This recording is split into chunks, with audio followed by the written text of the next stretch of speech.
Halo, kembali lagi bersama Klinik Bimbel. Kali ini kita akan membahas latihan soal tentang gelombang.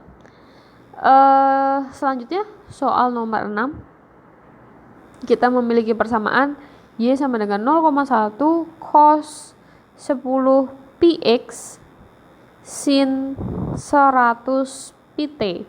Oke, dari bentuk persamaannya aja kita udah tahu kalau misalkan ini kalau bentuknya perkalian kayak gini itu merupakan stasioner. Nah, stasioner kan ada dua, ujung terikat sama ujung bebas.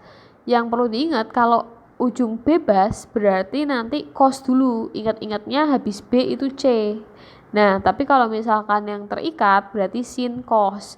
Kalau di sini cos duluan baru sin, berarti ini adalah stasioner ujung bebas. Kita punya bentuk umumnya yaitu Y sama dengan 2A cos kx sin omega t. Selanjutnya kita harus membuktikan pernyataan pertama kalau misalkan amplitudenya adalah 5 cm. Yang kedua, jarak simpul terdekat Sn dikurangi Sn min 1 itu adalah 10 cm, lalu frekuensinya 50 Hz, lalu gelombang yang dipantulkan memiliki kecepatan 20 meter per second. Maka kita coba satu persatu dulu. Untuk nilai A, amplitudenya itu di sini 0,1 ya, 0,1. Sebentar. Untuk amplitudo di sini kan dipadukan dengan 2A. Berarti kita bisa tulis 2A sama dengan 0,1. Berarti A sama dengan 0,1 itu adalah 1/10. Berarti harus dibagi 2 lagi. Atau A sama dengan 1/10 dikali 1/2 sama dengan 1/20. 1/20 sebentar 2/1 1/2 ya, berarti 1/20 itu berapa? 0,05 meter ya. Berarti kalau dijadikan senti 5 cm. Apakah sesuai? Maka pernyataan 1 sesuai. Kemudian untuk jarak simpul kita punya rumus simpul Sn sama dengan 2n-1 bagi 4 kali lambda. Nah, kita butuh lambda, tapi kita belum punya, berarti nggak bisa lewat situ dulu. Kamu harus cari lambda menggunakan rumus lambda sama dengan 2pi per k. Sama dengan 2pi per k itu adalah yang pasangannya dengan X, berarti 10 pi, coret-coret bagi 2, berarti 1/5 meter, berarti 0,2 meter. Karena sudah dapat, berarti kita bisa hitung. Misalkan kita mau hitung S berapa ya, S1 deh, kita hitung S1 dulu.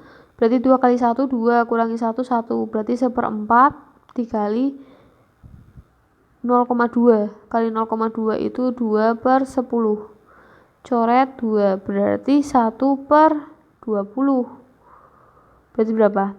0,05 meter. Terus kita cari S2 itu berarti 2 kali 2 4, 4 kurangi 1 3, 3/4 ya, 3/4 dikali 2/10, coret berarti 3/20.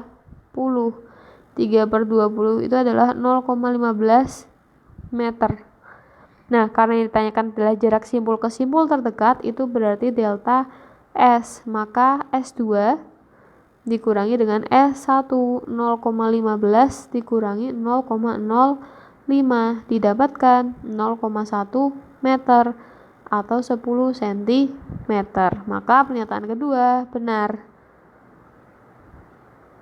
Selanjutnya untuk mencari frekuensi berarti dapat omega sama dengan 2πf. Omeganya adalah yang ini 100 pi sama dengan 2 pf, coret-coret bagi 2 dapat 50 adalah frekuensi. Berarti ini juga benar. Sekarang untuk menghitung V itu bisa menggunakan lambda kali frekuensi. Lambdanya tadi adalah 0,2, frekuensinya adalah 50. Berarti dapat 10 meter per sekon.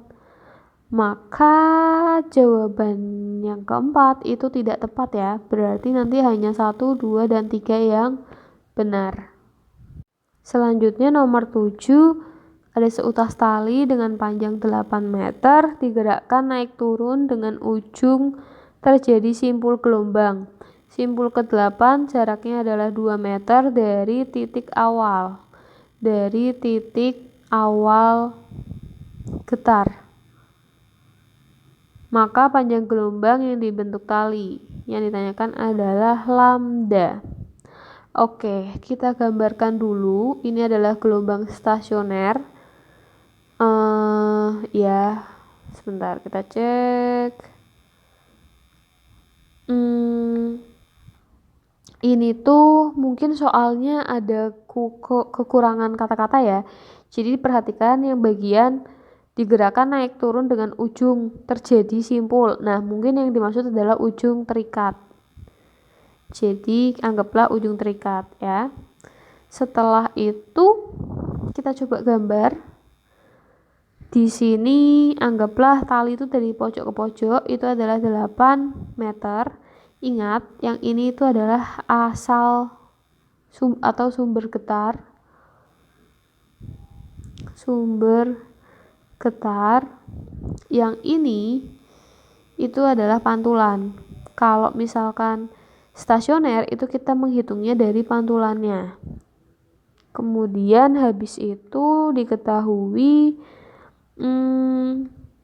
simpul ke-8 berjarak 2 meter dari titik awal getaran. Oke, 2 meter itu berarti dari sini. Ini 2 meter nih. Sehingga yang perlu kita cari awalnya itu adalah bagian ini. Yang biasanya kita sebut sebagai R. Kalau di sekolah kalian nggak tahu sebutnya apa. Atau R itu bisa disebut simpulnya. Simpul keberapa atau perut keberapa gitu. Tapi amannya kita sebut R gitu. Nah, tapi ingat di sini kan yang diketahui S8. S8 ini kita kasih aksen. Artinya apa? S8 tuh yang ini. Yang aksen tuh yang bagian ini. Yang ini berarti kita bisa misalkan S8 yang tidak aksen. Yang ini adalah L. Sehingga tugas kita itu mencari S8-nya atau jarak simpul ke-8 tapi dari pantulan. Karena kalau stasioner kita menghitungnya dari pantulannya ya, bukan dari sumber getarnya. Sehingga kita bisa tulis S8 sama dengan L dikurangi S8 aksen. L-nya adalah 8, S aksennya adalah 2, berarti 6 meter. Nah, setelah S8-nya udah diketahui, kita kan punya rumus nih. 2N-1 dibagi 4 kali lambda. S8-nya kan 6 meter. Berarti 2 kali N-nya adalah 8 dikurangi 1 dibagi 4 kali lambda.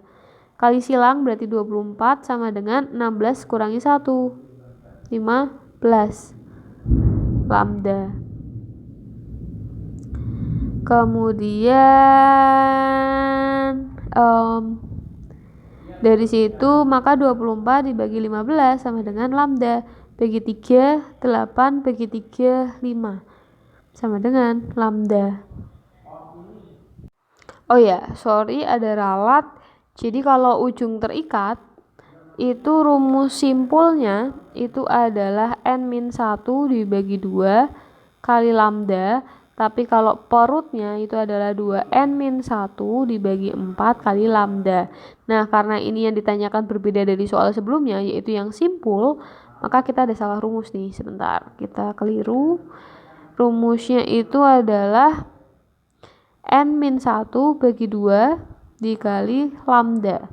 S8-nya adalah 6, kemudian N-nya itu berarti 8 kurangi 1, 7, berarti 7 bagi 2, dikali lambda. Maka 12 dibagi 7 sama dengan lambda.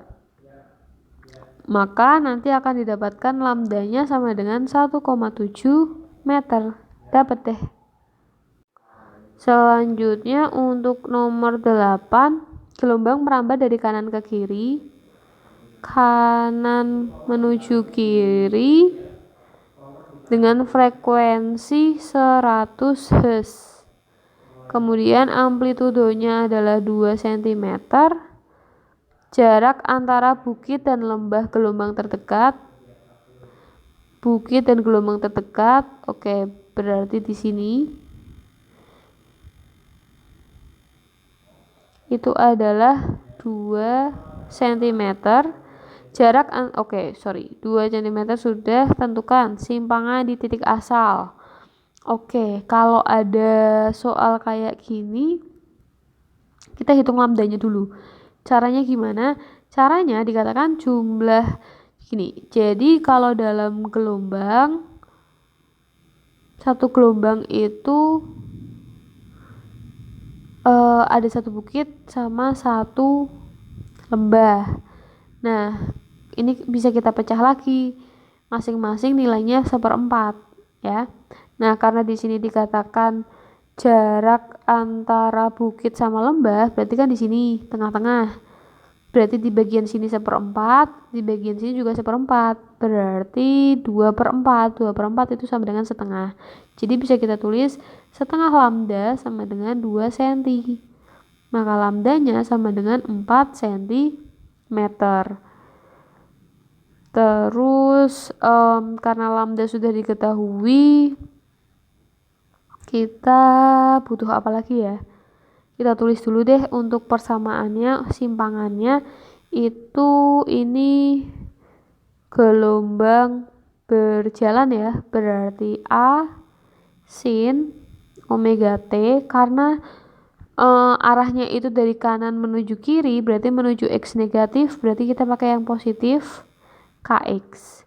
Kemudian untuk amplitudenya sudah diketahui yaitu 2 cm sin omeganya kita harus cari dulu. Omega sama dengan 2πf, 2pi kali 100 berarti 200 pi, kita masukkan kali T ditambah Kx. Kx nya dapat dari lambda. Lambda sama dengan 2pi per K. Maka K sama dengan 2pi per lambda. Menjadi 2pi per 4. Berarti setengah pi. Atau 0,5 px. Setelah itu, kita disuruh menghitung simpangan di titik asal. Kalau ada kata-kata titik asal, berarti X-nya 0. Sedangkan T-nya itu adalah 1/6. Menjadi Y sama dengan 2 sin 200 pi dikali 1/6 ditambah 0,5 pi, X-nya adalah 0. Maka Y sama dengan 2 sin 200 kita bagi dengan 6. Hasilnya 33 ya. Atau gini aja deh. 200 pi per 6 ditambah setengah pi. Setengah pi kali 0 ya. Berarti bisa kita tulis seperti ini aja. Kemudian Y sama dengan 2 sin. Nah, 200 dikali 180 bagi 6. Kita bisa bagi ini 30. Atau 2 sin 3 kali 2 itu adalah 6. 0-nya ada 1, 2, 3. Berarti 6.000. Kemudian kita bisa bagi 6.000 dibagi dengan 360. Itu koma ya hasilnya. Ya udah, kalian bisa cari 2 sin dari 6.000. Nanti akan didapatkan berapa? Oke, untuk menghitung sin, kalau misalkan kalian tidak boleh menggunakan kalkulator, mungkin kita ingat pada saat pelajaran geometri, trigonometri maksudnya. Jadi untuk menghitung sin 6000 itu berapa kali putaran 360? Caranya adalah 6000 kalian bagi dulu dengan 360. Nanti hasilnya adalah 16, sekian. Nah, berarti kan kalau dalam kuadran ini kan dari 0 sampai 360. Berarti dia muterin itu adalah 16 kali nih. Nah, 16 kalian kalikan dengan 16 kita kalikan dengan 360. Jadi 16 kita kalikan dengan 360 itu hasilnya 5760. Setelah itu kalian kurangi dengan 6000 yang ini. Dapat 240. Jadi yang kalian cari itu adalah sin 240. Sin 240 kalian mau pakai apa? Misalkan 360 dikurangi 240 bisa nggak? 120 tetap kurang ya. Sebentar. Kita menggunakan sin 180 aja. Sin 180 ditambah berapa? Biar jadi 240. Kita tambah 60. Maka karena ini 240 itu ada di kuadran 3, nanti hasilnya akan minus. Berarti kita tulis min sin 60. Sin 60 itu berapa? Setengah akar 3. Berarti min setengah akar 3. Berarti nanti bisa kita tulis 2. Sin dari 6000 itu adalah min setengah akar 3. Coret-coret berarti nanti hasilnya adalah minus akar 3. Itu adalah jawaban yang A-nya. Kemudian kalau yang B, kecepatan di titik berjarak 0,1 meter saat untuk kecepatan itu kan bisa didapatkan dari lambda dikali frekuensi. Lambdanya itu tadi udah ketemu belum? Lambda itu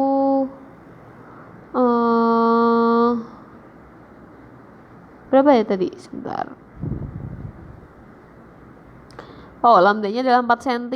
4 cm dikali frekuensinya adalah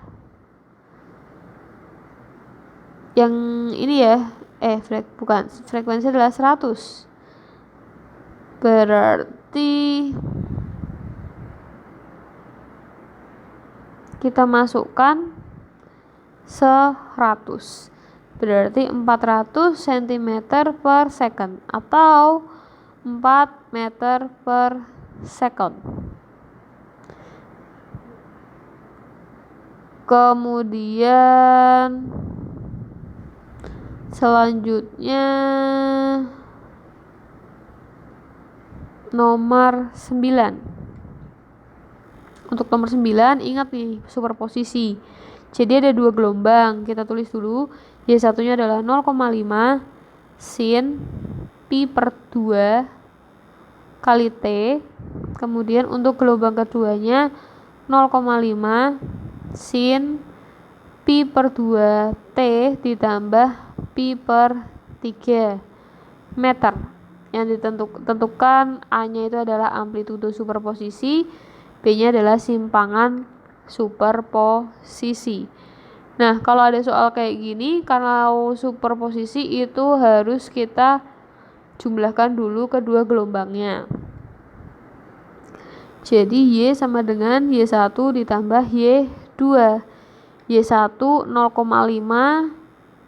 Y2 nya juga ada 0,5. Jadi 0,5 nya kita keluarkan menjadi 0,5 dikali sin pi per 2T ditambah sin pi per 2T ditambah pi per 3. Kurang lebih seperti ini. Kemudian ingat, kalau kita punya sin alfa tambah sin beta, itu rumusnya bisa kita ubah menjadi 2 sin alfa plus beta dibagi 2 kali cos alfa min beta dibagi 2. Sehingga bisa kita ubah nih menjadi Y sama dengan 0,5 dikali 2 sin, setengahnya kita keluarkan, setengah dikali alfanya, itu berarti ini sebagai alfa dan ini sebagai beta. Berarti pi per 2T ditambah pi per 2T tambah pi per 3 cos pi per 2T dikurangi pi per 2T dikurangi pi per 3. Maka Y sama dengan 0,5 2 sin setengah, ini setengah ditambah setengah jadi 1, berarti pi T plus pi per 3 cos, ini hilang, min pi per 3. Kemudian kita coba masukkan setengahnya, 0,5 kali 2 sin, setengah masukin ke sini menjadi setengah pi T plus 1/6 pi, karena dikali ya, cos min pi per 3. Oh sebentar, ini ada kelupaan, ini juga ada setengahnya ya, ini ada setengah, berarti kita gabungkan aja menjadi min pi per 6. Oke, kalau sudah ini kita kalikan aja sama ini, nanti menjadi 1 nggak usah ditulis ya, langsung aja sin setengah pi T plus 1/6 pi cos min pi per 6. Nah, kita punya bentuk umum persamaan dari gelombang stasioner itu adalah, kalau ini sebentar kita cek soalnya apakah diketahui terikat atau tidak terikat. Gelombang tersebut, dua buah gelombang merambat bla bla bla bla. Oke, karena ini bukan stasioner, bukan gelombang stasioner ternyata, tapi gelombang berjalan, berarti punya bentuk umum adalah A sin omega T plus Kx gitu ya. Nah, kita samakan dengan formula bentuk umumnya. Karena ini sinnya di sini, kita pindah sin omega T, sebentar. Sin setengah pi T plus 1/6 pi, cosnya kita taruh depan, menyesuaikan bentuknya ya, ini ya bentuk formula dari gelombang berjalan. Nah, artinya apa? Artinya amplitudo setelah superposisi itu adalah yang cos min pi per 6. Nah, kurang lebih seperti itu. Kemudian kalau yang ditanyakan adalah simpangan gelombang, tadi kan kita punya persamaan Y sama dengan cos min pi per 6 sin setengah pi kali T, T nya kita masukkan 1 second tambah 1/6 pi menjadi cos min 180/6 sin, kita samakan 1/6 setengah ditambah 1/6 itu samakan jadi 6 ya, ini kali 3, ini kali 1, berarti 4/6, berarti 4/6 pi. Lalu setelah itu kita bisa hitung. Coret 3, berarti Y sama dengan cos min 30 sin coret 2/3 2/3 kali 180 ya, pi-nya kan 180 bagi 6 berarti 120 sin 120. Selanjutnya cos min 30 itu sama dengan cos 30 terus sin 120. Ingat kalau mau perhitungan trigonometri ini kan kuadran kedua, berarti nanti nilai sinnya itu positif. Terus 180 kita harus kurangi 60 biar menjadi 120. Berarti nanti yang kita hitung adalah sin 60. Sin 60 itu adalah setengah akar 3 juga. Gini ya. Oke. Cos 30 itu adalah setengah akar 3. Kemudian sinnya juga setengah akar 3 menjadi 1/4 kali 3 atau 3/4. Jadi nilai y-nya itu adalah 3/4. Oke, sampai situ apakah ada pertanyaan?